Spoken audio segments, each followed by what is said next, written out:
Greetings traders, this is Coach Robert with another episode of TopstepX in 5 minutes or less. In this video, we will review how to use the copy trading feature.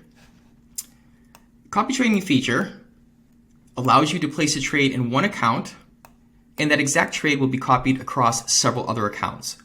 The first thing we need are multiple accounts. We'll be using these three 50K combines, all listed in February, for this example. Entering the settings area, we have a copy trading tab across the top. The very first option is the lead account. Let's choose the first one in the list. It's ending in 5502, as you can see here.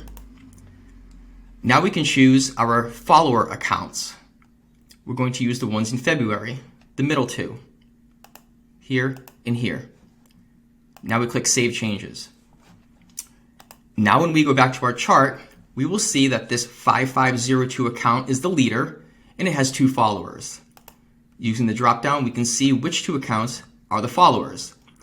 Note that if we are in a follower account, by selecting it, we cannot place trades. It is grayed out. We are unable to place trades in that account since it is a follower account.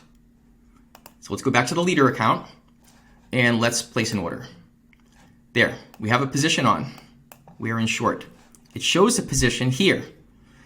If we look at our accounts component, we can see by using the Open P&L sort that we have all three accounts here are showing an open P&L.